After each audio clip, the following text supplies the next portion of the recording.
Zonasi. Meski sudah diterapkan hampir 3 tahun lamanya, kebijakan ini masih menjadi perdebatan hangat di kalangan masyarakat.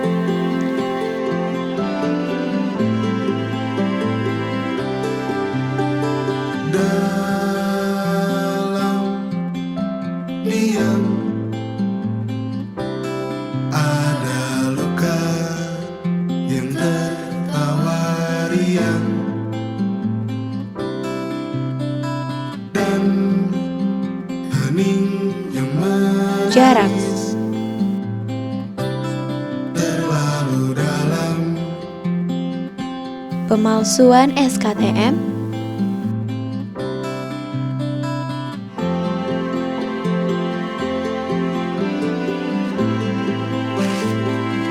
mengenyampingkan prestasi,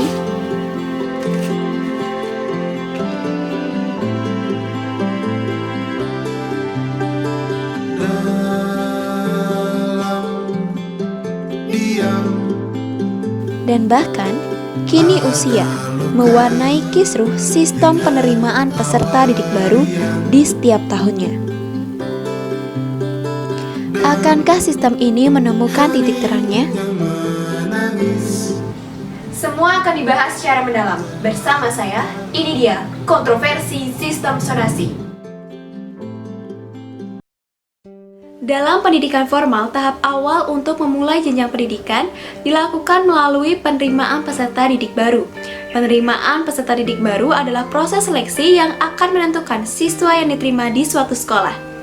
Di tahun 2017, Kementerian Pendidikan dan Kebudayaan meluncurkan sistem baru yang diatur dalam Peraturan Menteri Pendidikan dan Kebudayaan Nomor 17 Tahun 2017 tentang penerimaan peserta didik baru, yakni sistem zonasi. Siapa yang tidak mengenal sistem zonasi? Sistem yang baru-baru ini diluncurkan oleh pemerintah untuk memeratakan pendidikan yang ada di Indonesia dan untuk meningkatkan kualitas mutu pendidikan yang ada di Indonesia. Namun, benarkah dengan diterapkannya sistem zonasi dalam PPDB mampu memeratakan pendidikan yang di Indonesia dan mampu meningkatkan kualitas pendidikan yang ada di Indonesia, atau justru sebaliknya? Menurut Kamus Besar Bahasa Indonesia, pengertian zonasi adalah pembagian suatu areal menjadi bagian-bagian tertentu yang dibagi berdasarkan fungsi dan tujuan pengelolaan. Permendikbud nomor 17 tahun 2017 tentang PPDB di dalam pasal 16 mengatur bahwa sekolah yang diselenggarakan oleh pemerintah daerah wajib menerima calon peserta didik yang berdomisili pada radius zona terdekat dari sekolah paling sedikit 90% dari total keseluruhan peserta didik yang akan diterima. Selain itu, pemerintah daerah provinsi juga wajib memberikan ataupun membebaskan biaya pendidikan terhadap mereka yang berasal dari ekonomi kurang mampu dengan jumlah kuota 20%. Sistem zonasi dikembangkan untuk memastikan bahwa anak-anak atau peserta didik dapat terlayani dengan baik oleh setiap satuan pendidikan yang ada di daerah tempat tinggal masing-masing dengan mengutamakan kemudahan akses menuju sekolah. Aturan sistem zonasi ini diberlakukan di seluruh wilayah Indonesia kecuali wilayah-wilayah tertentu seperti daerah 3T, sekolah khusus, sekolah swasta, dan sekolah bersama sesuai yang diatur oleh Permendikbud nomor 14 tahun 2018. Sistem zonasi diharapkan mampu menghilangkan kasta yang melekat di beberapa sekolah yang ada di Indonesia atau menghilangkan istilah sekolah favorit dan sekolah unggulan yang ada di Indonesia. Namun, dalam penerapannya, sistem ini menuai pro dan kontra. Terlebih, masyarakat mengaku masih kebingungan dengan penerapan sistem ini. Tidak adanya sosialisasi juga menjadi faktor penting mengapa mereka masih kebingungan dengan penerapan sistem ini. Di tiap wilayah memiliki cara dan sistem yang berbeda-beda menerapkan zonasi yang bahkan jauh dari aturan atau ketetapan yang telah ditetapkan bersama. Belum lagi masalah jarak dan blind spot atau titik buta, di mana suatu wilayah tidak termasuk dalam sistem zonasi. Seperti di Kupang, Nusa Tenggara Timur, ratusan orang tua murid menggelar aksi unjuk rasa di depan kantor DPRD wilayah NTT dan Dinas Pendidikan NTT memprotes sistem zonasi dalam PPDB yang menyebabkan anak mereka gagal bersekolah di sekolah negeri. Padahal jarak tempat tinggal yang lebih dekat dengan sekolah negeri. Aksi serupa juga dilakukan di Kota Tangerang, tepatnya pada tanggal 9 Juli 2018. Ratusan orang tua murid menggelar aksi di depan SMP Negeri 23 Tangerang. Aksi semakin memanas ketika Kepala Dinas Pendidikan Wilayah Kota Tangerang hanya memiliki solusi menyekolahkan anak mereka di sekolah swasta, kemudian dipindahkan secara mutasi, bukan secara PPDB. Selanjutnya adalah menduakan prestasi. Sistem yang memprioritaskan jarak ini mengambil porsi 90% dari PPDB dan hanya menyisakan 5% untuk prestasi. Akibatnya, banyak anak-anak yang berprestasi malah sekolah di sekolah swasta dan harus gagal meraih impiannya untuk sekolah di sekolah favorit. Hanya karena jarak dari rumah tinggal ke sekolah. Perdebatan ini bahkan memicu aksi bakar piagam prestasi. Calon peserta didik baru yang hanya mengandalkan prestasinya untuk dapat tembus di sekolah unggulan harus rela mundur dan mengalah hanya karena jarak. Banyak masyarakat beranggapan bahwa sistem ini justru akan merosotkan kualitas pendidikan yang ada di Indonesia. Sistem ini juga dianggap memicu siswa untuk enggan berprestasi karena mereka beranggapan jika dengan jarak mampu diterima di sekolah unggulan atau sekolah negeri, maka mereka tidak perlu merepotkan diri untuk mengumpulkan prestasi. Siswa yang sudah merasa dirinya berada dalam radius ataupun zona akan memanfaatkan sistem ini tanpa harus berprestasi. Terlebih di Indonesia, masih banyak sekolah yang tidak memenuhi standar sarana dan prasarana yang layak.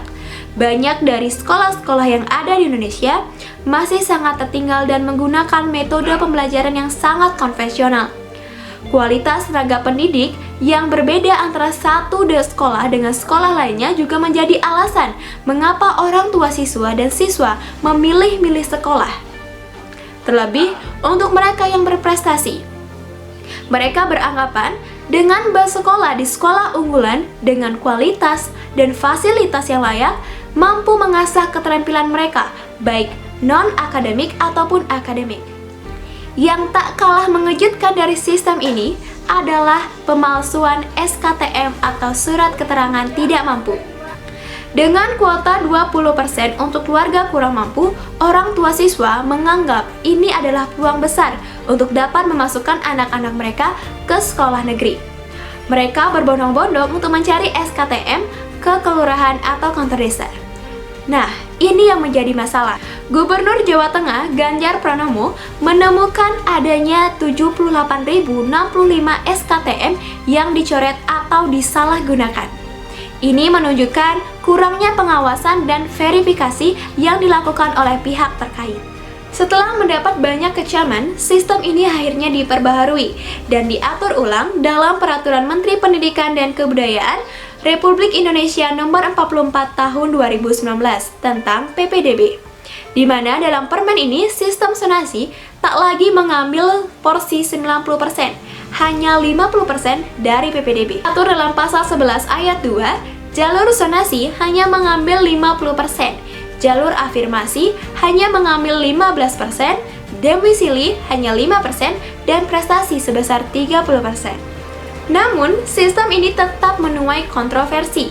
Ada yang sedikit menarik perhatian pada permen yang dibuat pada 2019 ini, di mana pada pasal 25 ayat 2 menyebutkan jika jarak tempat tinggal calon peserta didik dengan sekolah sebagaimana yang dimaksud pada ayat 1 sama, maka seleksi untuk pemenuhan kuota atau daya tampung terakhir menggunakan usia peserta didik yang didasarkan pada surat keterangan lahir atau akte lahir, atau bisa kita singkat zonasi berbasis usia. Peraturan ini kembali menuai protes keras dari masyarakat. Bagaimana tidak? Sebelumnya, tidak ada ketentuan usia yang membatasi boleh atau tidaknya anak untuk bersekolah, sehingga para orang tua murid merasa ini tidak adil. Terlebih, tidak ada sosialisasi yang didapat oleh orang tua murid ataupun peserta didik. Anak-anak mereka terancam untuk sekolah di sekolah swasta atau bahkan tidak bersekolah karena usia ataupun umur yang tidak mencukupi. Terlebih untuk mereka yang akan mencari sekolah menengah pertama dan sekolah menengah atas. Sejumlah orang tua murid yang tergabung dalam Forum Orang Tua Murid atau FOTM keberatan atas proses seleksi jalur zonasi PPDB tahun ajaran 2020-2021 di DKI Jakarta yang menerapkan usia. Kalau anak saya kalah dalam adu nilai, saya tidak apa. Namun jika karena umur, saya sangat kecewa. Untuk apa diadakan program akselerasi? Apakah tidak boleh yang muda berprestasi? Mungkin itu adalah sebagian kecil dari berita yang saya kutip dari media massa. Mereka merasa kecewa dengan adanya kebijakan yang begitu mendadak ini. Jika umur anak-anak itu tidak mencukupi, lantas haruskah mereka menganggur sampai menunggu umurnya mencukupi? Sebagai seorang mahasiswa, saya akan menyampaikan pendapat saya mengenai permasalahan yang ada pada sistem zonasi. Yang pertama, sebelum penerapannya disahkan, seharusnya dilakukan sosialisasi terlebih dahulu, baik di tingkat pusat ataupun daerah. Berdasarkan hasil penelitian yang dilakukan oleh Lutfi Nurhanifah pada tahun 2019, menyebutkan bahwa dalam sosialisasi pemerintah mengenai kebijakan zonasi, tidak ada sosialisasi yang merata ke masyarakat dan masih banyak orang tua siswa yang kebingungan dan belum paham akan penerapan sistem ini. Yang kedua adalah mempertimbangkan jumlah sekolah yang ada di satu zona. Saat ini, persebaran jumlah sekolah negeri yang ada di Indonesia masih belum merata. Ada beberapa zona yang memiliki banyak sekolah negeri, namun ada juga yang kekurangan sekolah negeri. Oleh karena itu, pemerintah perlu memerhatikan kembali proyeksi lulusan sekolah. Dari data ini akan terlihat perbandingan antara jumlah lulusan sekolah dengan ketersediaan sekolah yang akan dijadikan sistem zonasi.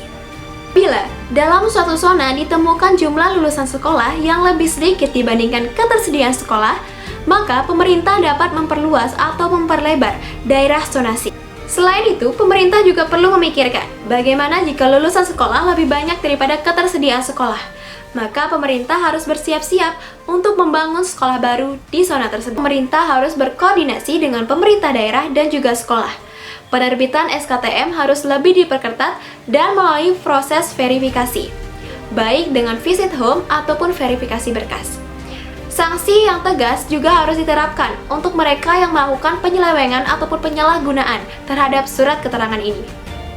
Selain itu, pemerintah juga harus memerhatikan sarana dan prasarana serta kualitas tenaga pendidik yang ada di setiap daerah. Dengan pemerataan sarana dan prasarana serta kualitas pendidikan, maka pendidikan Indonesia juga akan merata. Dan tidak ada lagi istilah sekolah unggulan atau sekolah favorit. Ini juga akan membantu pemerintah untuk mencapai tujuan dari sistem zonasi, yakni pemerataan pendidikan. Yang terakhir adalah mengenai usia. Terkait masalah ini, pemerintah harus melakukan sosialisasi secara baik dan menyeluruh mengenai kebijakan baru ini. Pemerintah juga harus memikirkan nasib mereka yang kini terdampak akibat adanya zonasi berbasis usia. Saya berpendapat, jika zonasi berbasis usia ini memang harus diterapkan, maka pemerintah harus menerapkannya secara berskala atau berjenjang, yang dimulai dari jenjang pendidikan sekolah dasar. Sehingga ketika mereka menyelesaikan pendidikan mereka di jenjang sekolah dasar, untuk melanjutkan ke tingkat selanjutnya, mereka akan siap secara umur. Sehingga hal ini memungkinkan agar tidak ada lagi siswa yang tidak sesuai ataupun tidak terpenuhi secara umur.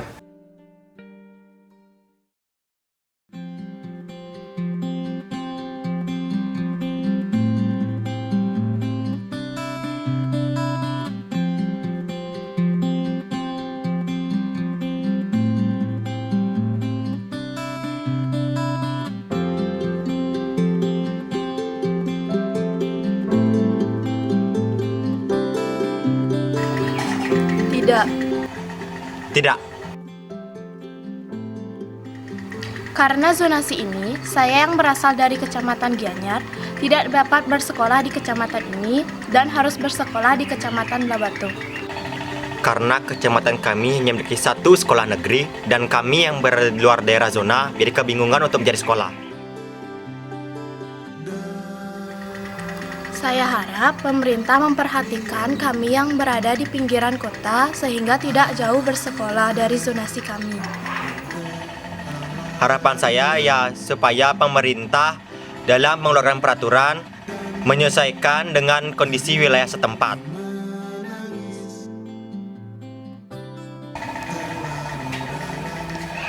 Kami selaku orang tua murid yang kebetulan anak kami ada yang akan mendaftar ke sekolah SMA, merasa dengan pendaftaran dengan memakai sistem sekarang zonasi tidak sesuai, walaupun itu adalah peraturan dari pemerintah yang seyogianya pemerataan kepada sekolah untuk mendapatkan murid.